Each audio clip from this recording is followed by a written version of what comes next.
What's going on YouTube? Chris back with another video. Today we're going to be checking out a whole new video of mine on the channel. We're going to be going through a build guide, vlog, whatever you call it nowadays, of a new mechanical keyboard that I built, and that is going to be the Zoom65. So the Zoom65 is a very nice entry mechanical keyboard that is a 65%, right? Essentially 65%, you've kind of condensed what your typical keyboard is down to just the basics of your alphanumeric keys, your modifiers, arrows, and then maybe 4 additional keys, such as your page up, page down, delete, insert type keys. So you get rid of your numpad, the F row, and things like that. And there's variations of all that too as well. But the Zoom65, manufactured by Meletrix. I think they did an excellent job to provide a great entry, a low bar of entry for mechanical keyboard.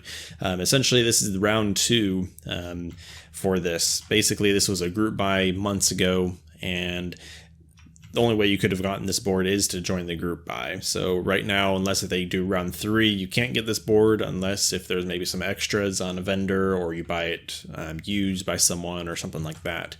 So essentially $159 starting price, and you get your PCB, your case, a carrying case, your stabilizers, tons of foam. You also get gaskets, a cable as well, and then your choice of case color, your color choice of weight, and the volume knob as well. Of course, that all changes depending on what choices you make. So here are all your choices for your case, ranging from E-White, which is a completely different finish than like the Scarlet Red. E-White has a very smooth finish as well. So great choice selection, and then your weight and knob. So stainless steel or anodized aluminum, that also changes the finish. So you can see like a mirrored finish compared just to anodized color with your corresponding weight as well. So really lots of customizations, and the configurator, this is the choice that I chose when purchasing one. I also went with a different option as well. I ordered 2. So basically you have your Scarlet Red and E-White, and this gives you a really great idea of kind of what you're going to be getting when you place your order. I think it's super simple. Again, to kind of get into this, there's Bluetooth option as well, with a battery that's included, so it is compatible with VIA. So essentially you're able to customize the layout of the board, your layers, and everything else. There's no RGB on this, so do keep that in mind. It's not for everyone, but here you have some stats in terms of kind of what you're going to be getting: the 6.5 typing angle, 20mm front height, and then your total built weight estimatization as well. Everything that's included is right here. It's pictured, so tons of foam, which is great to dampen the sound, change your sound profile. The pricing broken down to all the different additional parts that you want for. You can buy additional colored knobs, things like that. So I also purchased a light blue variant, sky blue, and then still with the E-White option, I also did get a anodized pink as well to kind of play around with the red and pink and things like that also. And I also did get a black, so the red and black possibly. Oh, that's broke. Nice. So the Scarlet Red with the black also.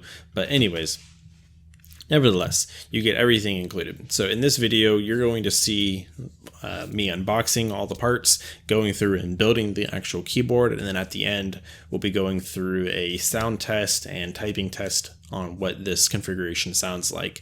So we'll be getting to that in just a moment, but I'll go through some specs of what's kind of really what I used in this board specifically.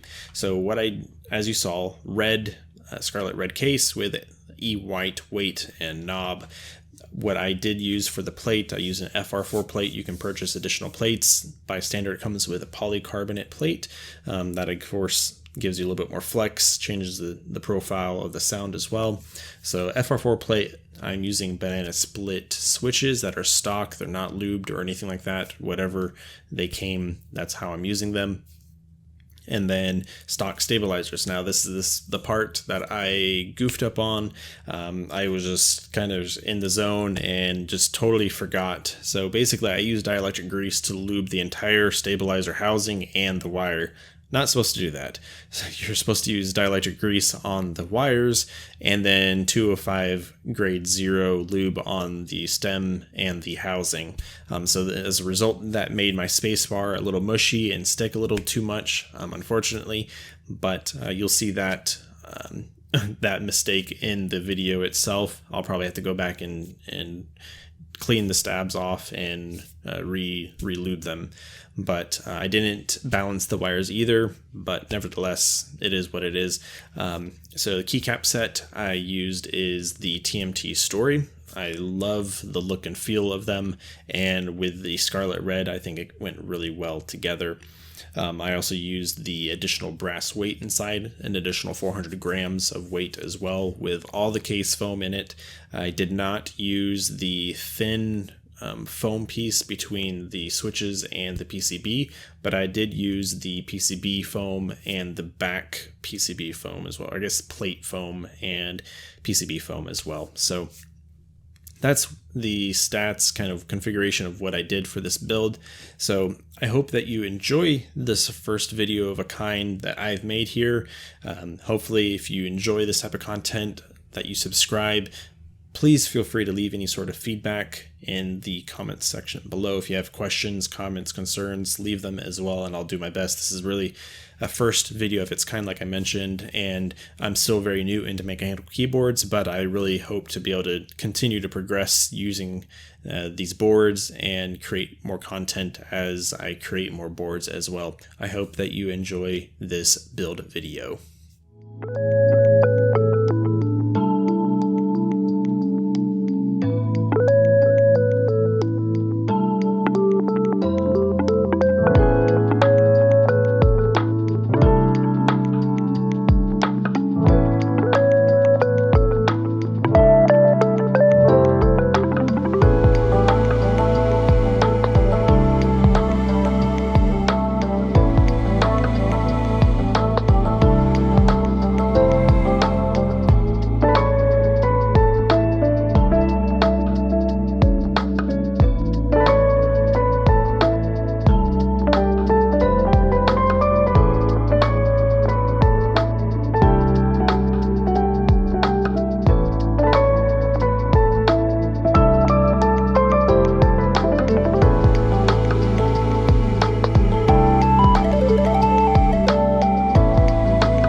So there you have it, a completed Zoom65 in the red variant. Now the keycaps that I am using is the TMT Story, which you just saw on the keyboard. The board itself is right here in all of its glory, and really this feels like a very solid board, especially for something that is so kind of easily attainable in terms of price. You get a lot bang for the buck for this. I really like these keycaps on this color red. I think it went really well. With 65%, you have your side keys here, your arrow keys, which I still need and love to use, and everything else. So now, how does it type and how does it sound? So we're gonna go ahead and go into a typing test real quick on this Zoom65 with the banana splits and lubed stabilizers. Now the banana splits are stock. I did not lube them or do anything with them whatsoever. I did put all the pour-on gaskets and case foam inside of this as well. So let's take a listen now.